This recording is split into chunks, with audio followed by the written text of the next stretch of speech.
This is another episode of the Radix Recap on the 24th of October 2025. My name is Adam Simmons, and joining me today is Radix CEO Andy.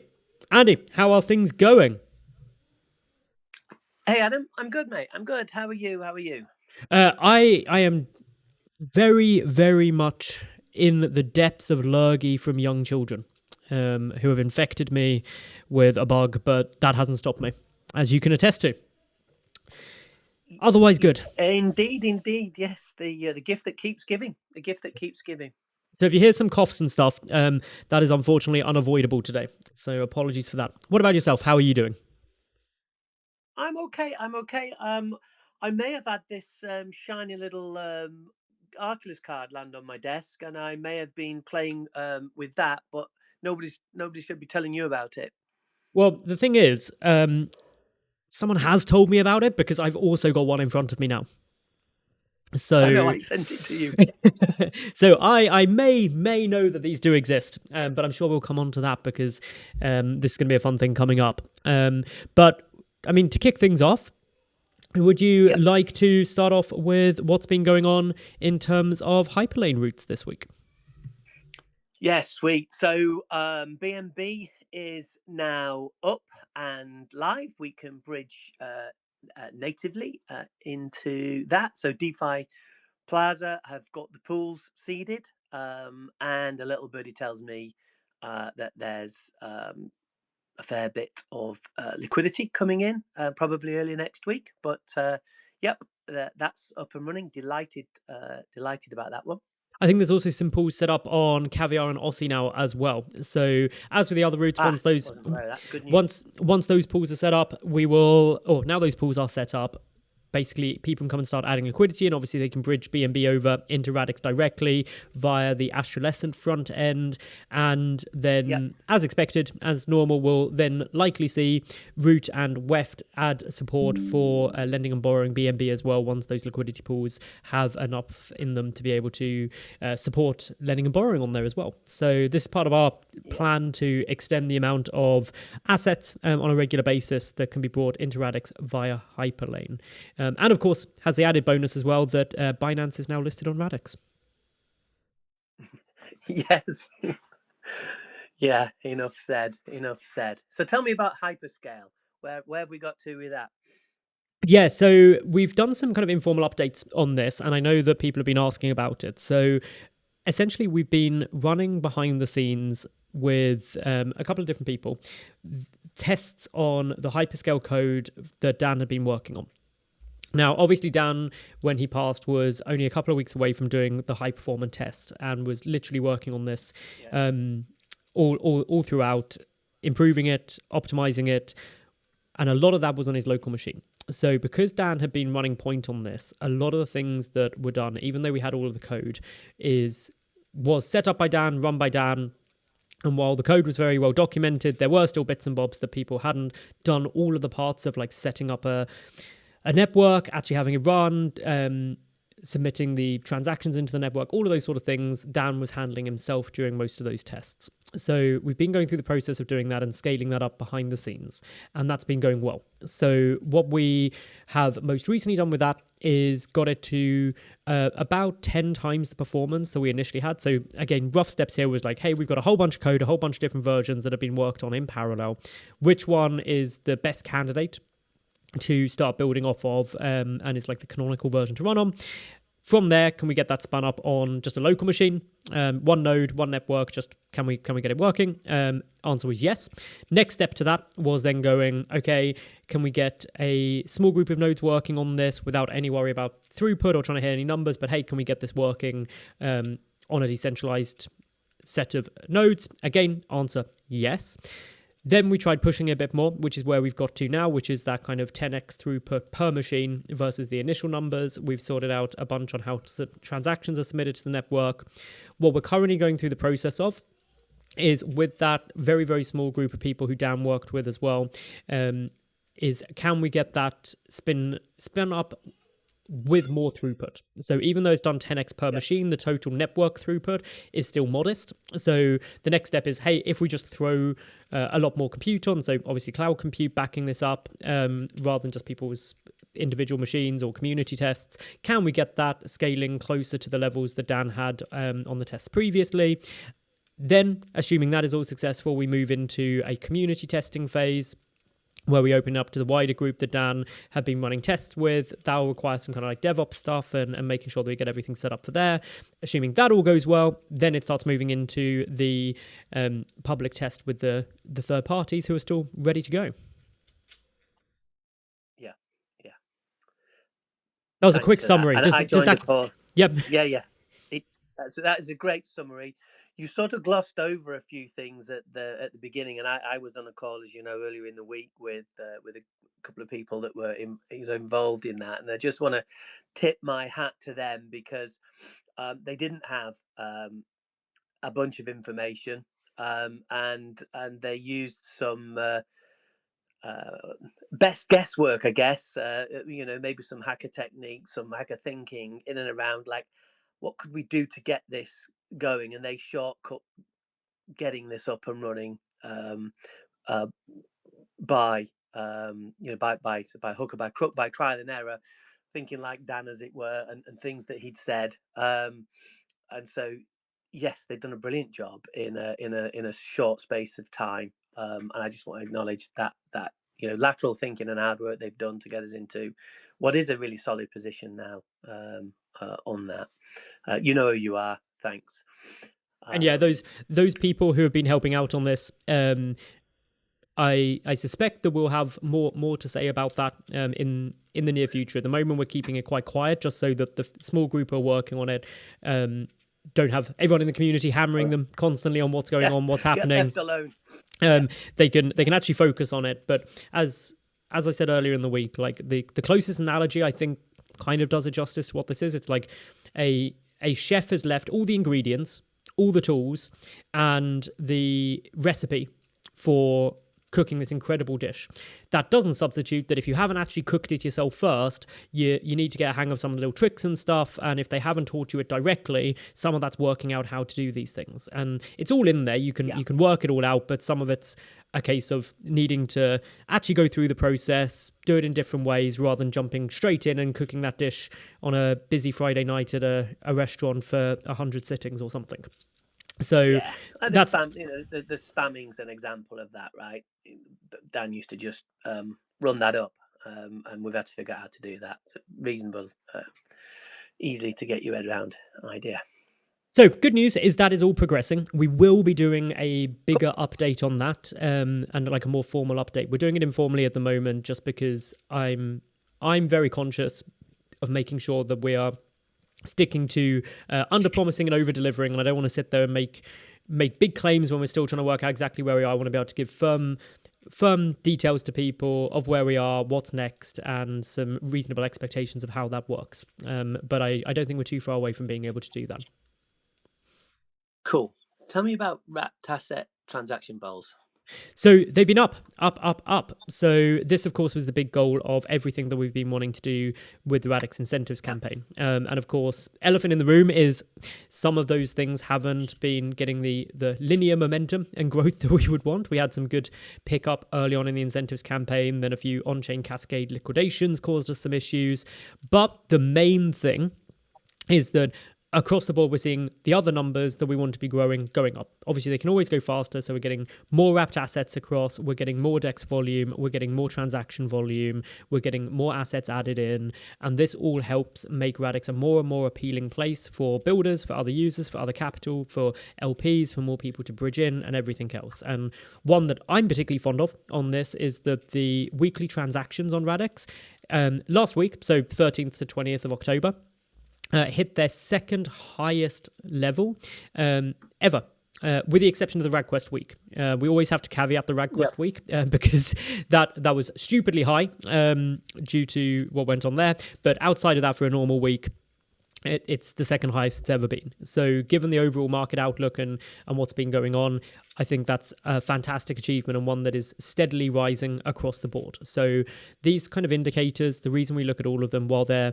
are some that are far more important and not smoothly going the direction that we would want them to, there's also this concept of leading and trailing indicators of success and overall network health metrics like the amount of TVL, the amount of bridged in assets, the amount of transactions happening on chain, the yields LPs are getting, the amount of DEX volume. All of these sort of things are quite often leading indicators of how the network's doing. So those going up pretty steadily across the board is something that we're keeping a close eye on, obviously trying to accelerate, but exactly the thing that we would like to be seeing. But of course, it's not all on chain. Andy, do you want to touch a bit on some of the stuff we're doing around the BD side as well? Yeah. So Sebastian started. He's hit the ground running and is teeing up meetings for us with asset issuers and broader ecosystem partners. I think we both realised whilst we could do it, we just didn't have the bandwidth to do it. And it's great, actually, we've got somebody who's got a good background in the sort of crypto side and also biz dev.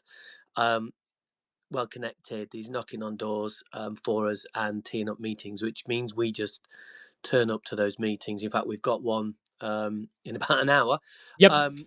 Turn up to those meetings and have the quality conversations without having to do all the legwork before. So that's working out really well. And he's also headed to Web Summit in a couple of weeks to meet some people down there as well. I heard yesterday. So so that's positive. As soon as we can give you a bit more concrete information, we will. But those conversations are actually happening now, as opposed to you and I doing the sort of teeing up the meetings. So so far so good.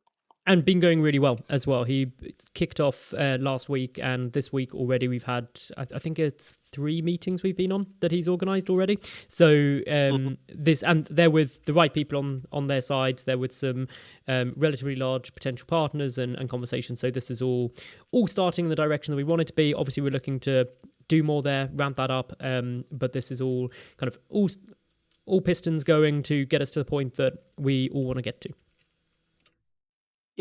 Yep. Radix Rewards, did you want to touch on that? Week 7? Yeah, so week 7, we announced yesterday the feature we've added this week, may trigger some PTSD for some longer term people, are quests. Not rad quests, just Radix Rewards quests. We did actually have a funny internal chat around whether we should call it quests or not, but it's the most fitting name. But yeah, the quest system is starting off relatively light in terms of what we're doing. And essentially what it is that if you go to the Radix Rewards dashboard, you can go to a new quest section in the menu, and each week it gives you the option to claim directly some season points for holding specific assets. So at the moment and at launch, that is XRD Domains and RadMorphs from RadQuest. So we're testing 2 systems on this and starting it off this way just to make sure it's all going smoothly. So on the XRD Domains one, it's basically going from any of the accounts that you've got linked to your Radix Reward account. If it has a XRD domain, you can claim 100 season points per week. You just have to come back each week, click the claim button, and make sure you've got at least 1 XRD domain to be able to get those 100 SP. If you've got 2, 3, 4 domains, great. I've got multiple, but that's capped out at like one per week. Then on the RadMorph side, we're testing out, actually, can we reward for how many items people have and doing that in a good way. So with the RadMorph side, you can get 10 season points per RadMorph per week, up to a maximum of 10. So also 100 season points total. Anyone who does the maths, you can get 6 or 7 RadMorphs by completing RadQuest. The 7th is from referrals, which means that if you want to get the full 10, you're going to go and have to do some trading for them. So you'll have to go and jump into XRD Gens or Trove or any of the other marketplaces in order to get those picked up. That's kind of the short-term plan for this. The longer part of the quest system is actually to pick up what kind of is a bit jargony, but the long tail of dApps that are on the ecosystem. So if we've got dApps that maybe are we want to include in the incentives program, but there isn't an easy way to bring them into kind of the weekly reward system, or it adds a lot of complexity there. We can use this quest system to reward those as well. So I won't name any names, but using XRD Domains as an example here, having that as a weekly reward that we're tracking things and how that interacts would be a heavy lift from our side. And really the main thing is we want people to test out XRD Domains because you can obviously use them directly in the wallet. And so we can reward people who've got that through a quest. And we're going to look to expand that both from dApps who may use their existing NFTs or fungible tokens as a reward mechanism, or they may issue new tokens and assets specifically for the Radix Rewards campaign to work there. And then the other side, of course, is NFTs themselves. There's a few leading collections on Radix. NFTs are a big part of Web3 culture and ecosystems. And so we'll be looking to add some of those. They may not be there every single week. We may change them up a bit. And we're also experimenting as if there's the viability to add like some different quality settings or reward very specific NFTs. So RadMorph's the obvious one. There's metadata in there for the quality of the RadMorph. And so one of the things we're looking at is what's the lift to, rather than just have a flat SP per RadMorph, if we could have different SP for different quality ones based on their rarity, etc. But that's a bit more of a lift. Our culture now is very much a case of when we've got things we want to try, ship them, get an MVP out, see how they work and iterate on it, rather than spending months trying to get everything and every possible use case sorted all at once before we launch anything. So give that a go. Let us know your feedback, and we'll go from there. Cool. And we had a quick chat, Todd, but I introduced you to Louis of IDOS this week, who they've got a sort of quest system that they're running, and he was looking for some ideas and bits and pieces on that. So we had a good chat to him actually about what he's doing, what they're doing, what work, what the work that you've done, particularly in and around incentives and also on RadQuest. And I know the result of that meeting is we're looking at like how we can offer something to them and they can offer something to us in and around this area. Very, very early days on that, but you had some great ideas on that. So hopefully you can give us some updates in the sort of coming weeks on that one. I don't know if there's anything. I know there's nothing. We're in the very early stages of the conversation, but was there anything in that you wanted to bring out? I'll tease a little bit then, Andy. So for those of you who don't know, IDOS is a identity network. They are doing a big push in terms of their own, they essentially have their own private chain to store decentralized verifiable IDs and credentials that are then checked against various things. There's a whole bunch of use cases, too long for this space. Obviously, Radix with badges has a lot of these systems able to be built into and utilized on chain. We are backing IDOS and did from a partnership we agreed about 2 years ago. We've been involved there. They're doing a lot of marketing at the moment. I don't know if I can disclose how many users they've got verified already, but it's a good number. And one of the things we're looking to do is, again, rather than just waiting until we can get a full integration sorted and a massive undertaking, is there something that we can get up and running relatively quickly? We think there is, and we'll basically be utilizing the badge system on Radix. We're probably going to tie that into getting the quest system from Radix Rewards, and that can be a really fun way to get Radix some exposure to the IDOS audience, and also help IDOS by giving them some exposure to the Radix audience in a mutually beneficial way. And they've got a whole bunch of really exciting things planned coming up this year. Again, I'm not sure which things they made public, so I won't mention any of them, but obviously, if we can get Radix involved and doing some stuff there, that can be a really great way to get some more eyeballs onto Radix. Yeah, and there's a number of other foundations that are linked into this. So when I have the sort of quarterly calls with them, I'm linked into senior people in those foundations as well. So I'm also thinking this is another potential bridgehead for us into those ecosystems. So an interesting one. Let's move on to our ecosystem now. You're getting good at this now, Andy. That was smooth. I think that was your smoothest transition you've done on one of these spaces yet. Thank you. It was quite by accident. But let's talk about the first one I'm aware of, DeFi Plaza. Yeah, 10 $10 million in total trading volume across DeFi Plaza. So congratulations, Jazza, Teeman, and the rest. That is an amazing milestone. DeFi Plaza is a really, really cool implementation of a DEX that takes a very different approach to many other DEXs with their calm algorithm. And it's one that takes a little bit to get your head round, I think it's fair to say. But if you're in the DeFi space, I would highly recommend digging into DeFi Plaza and how their calm algorithm works. It's a really well engineered and well thought through system that provides good outcomes for LPs very frequently. So they've released some data in a couple of case studies around, even in like high volatility times, that LPs on DeFi Plaza thinks their calm algorithm perform far better than on a traditional AMM or concentrated liquidity pool. So yeah, definitely go and give them a go. Really glad to see they've done 10 million of trading volume. I will caveat their 10 million of trading volume is one of the things is because they're an LP focused DEX rather than a trading focused DEX. Trading volume isn't their primary metric they look for. But yeah, highly recommend everyone go and check it out because it's a really novel, good use case that is being built on Radix. So please go and give them a look. Cool. And I spied a bunch of new features on RadXplorer, bridge volume tracking being one.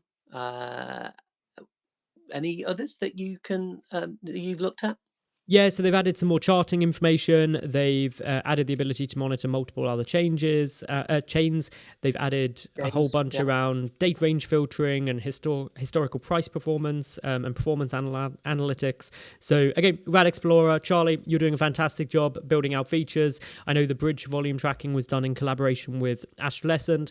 And again, these sort of platforms, dashboards, explorers, portfolio tools, these all make the myriad of information available on chain more digestible to more people, which ultimately gives people more confidence to use the ecosystem, use these tooling sets. And I'm really glad to see the success Charlie and the RadXplorer team are having building out these new features. Yeah, well done. That's and of course, speaking of Astrolescent, and it's a Radix recap, we, I think at this point, should just always assume there's a mention of them. They time it very well with their updates to make sure they get up in here. I think they do, yes. I mean, that's the cynical way of looking at it. The other way, of course, is they just have so many updates. And they just always hit milestones on here. So the Astral mining rewards are live. So stake tokens earn a share of fees from their aggregator and their validator node. And they've also surpassed $7 million bridge to Radix. And so that's across amazing. Well done. Maya and obviously Hyperlane as well. So Astrolescent is doing fantastic work. And again, I always shower Teeman and the Astrolescent team in praise and appreciation. But honestly, when we're launching these new pools, when we're getting like new chains implemented like BNB through Hyperlane, they are so responsive and so quick at getting those added into the front end. And the experience is great. The support they give across Telegram and across socials for anyone having any issues is top tier. And I really cannot stress enough how thankful everyone should be to have Teeman, Astrolescent and the rest of their team in the Radix community and the Radix ecosystem, because it's truly world class. Yeah, I mean, seeding them's important, getting them set up, and then, as you know, other people can come off the back of that. But yeah, they've made that very easy a lot easier than it otherwise would be for us. Speaking of DEXs, though, or Ociswap, they've wave 81 of the splash campaign, I believe, this week. So this is, of course, Ociswap's incentive system where you can earn Aussie tokens. So they run every single week, and this week's pools are for Aussie, Weft and WoWo. So make sure you go and check that out. Of course, some of those tokens are included in the Radix incentives campaign as well. So you can double up your points there. And there's always cool things to be doing there. So lots of places to put your liquidity to work, lots of yield available in the ecosystem. So don't be selfish. Make sure you tell your friends about it as well. More LPs equals more trading equals more fees. So the more we spread the word, the better we go from there. And talking of spreading the word, of course, we've got NFT Machinist joining us on this space, but probably doing so not just because he likes listening to us, Andy, but also because he's going to be having two guests on his Radix review show tonight, Season 8, Episode 2, with Nick and Aaron discussing the ecosystem updates. They're digging into ILIS DAO. I always keep forgetting how to pronounce that. I've asked Octo about 6 or 7 times, and he keeps telling me, and I keep forgetting. But yeah, there's also some news there. The DeFi Llamas tracking it? Yep. Is that what you wanted me to say? That is what I wanted you to say. I've liked and yeah. Whew, I passed that one. Yes, I saw that on Twitter. X. I think earlier today actually. Which is great news, right? Absolutely great news. I love that and retweeted. So yeah, congrats. I really like that that project as well. You know, I really do. Maybe we should get them on and have a chat at some point. I think we definitely can. What do you And if we don't, I'm sure Machinist will, because he's got Machinist can. Yeah. He's got Austin on tonight to talk about Liquify. So Liquify is a cool new dApp that Austin's built. So highly recommend everyone tuning in tonight to that. I will apologize as ever that I can't join live Machinist. I do always listen to the catch up though. Make sure you tune in there. And then the final update from Ecosystem this week. And sorry, Austin's there. So quick shout out to Austin. Hi Austin. It's been a while since I've seen you, but great work on that. And I will listen also over the weekend. I can't listen tonight. But yeah, good to see you on, Austin. I've also just got something coming to me as well that we should actually shout out that the Astrolescent integration for RadXplorer was powered by a grant from WoWo project. So WoWo helped make that possible. Thank you for giving me that information. And also, we're already outdated on Astrolescent. They're actually up to $8 million of bridged volume now, not $7 million. Well done. Keep it up. Teeman, you could have waited to tell me that for another 10 minutes, and then you would have already got your spot on the next Radix Recap for us to shout out 8 million. That just means you've got to get to 9 or 10 in 2 weeks' time. That's just the way it is. So, final update from the ecosystem side that we've got is Attos World. So, this is a game that Beam has been working. So, they've been steadily cranking away on what you can do on Attos World, and users can now filter pools by chain. There's a bunch of cool stuff that you can do there. Highly recommend checking it out. Of course, Beam is one of the hardcore OG devs on Radix, doing so many projects. I don't know how he has the time, to be honest. No, me neither. And I haven't checked it out, so I will make that my mission for the weekend. A fun mission indeed. Well, Andy, I think we've actually managed to crack through this in the 30-minute target that we set ourselves. So I'll have a brief moment where I will offer anyone who wants to come and ask a question or come up on stage or ask anything. As always, just request the mic. But otherwise, was there anything else you wanted to cover today? All I was going to say was if people haven't read it, the A16Z crypto report is out. It makes a really interesting read. So go Google it and check it out, or I can post it later on X. It's really interesting. Basically, crypto is coming mainstream, as we all know.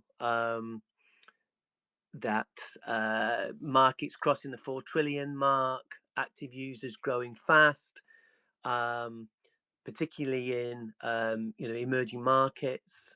So up 10 million year on year. So our emphasis on dev experience and usability plays well into all of that. So if you've not seen it, loads of stuff there, obviously on stable coins. Which also plays into our asset narrative, but it's well worth a read anyway. So I'd say, yeah, if anybody's got a spare 15 minutes, do dig it out and have a read of that. I also highly recommend it, and it's one of the things which made me very bullish this week. I will hint at this, Andy, but you read it last night. I wrote up something around like the case for Radix in 2025 and so many of the things that they had. And you should do something like that. And the thing that A16Z had in a lot of their reports, the things that institutions have been saying emerge, they just make me so bullish on Radix. On the, there's just such a swell up of interest. Interest is the wrong term. There was interest before of concrete plans to utilize on-chain finance coming. And once that dam cracks, there's just going to be a flood of liquidity into the system. And Radix's offering for the problems that people have there is so compelling compared to the alternative routes that they can take. And everything I read, all of these reports, like A16Zs, from speaking to institutions, from looking at just where the market's going, there is just no other place that can offer what Radix is offering. I mean, like the dam's cracked. You've got Visa, JP Morgan, Fidelity. They're all offering crypto products, or they're developing them. Stablecoin reached like 46 trillion annual transaction volumes. That's approaching similar legacy payment systems. Stablecoins hold over sort of 150 billion US treasuries. So this is no longer something that's happening left-handed now. This is breaking through. So we're going to see more and more adoption of this, and more pace of this. Anyway, that as you say, it's all good news from our point of view. And if you've not read it, do have a read. And on that lovely note, since everyone's too scared to come up and say hello, Andy, I think we will call it there and get it within the 30 minutes that we are often requested to achieve. Keep it to. Yeah, cool. All right. I'll chat to you later, no doubt, Adam, but have a great weekend, everybody. Likewise. Thanks, everyone, for tuning in.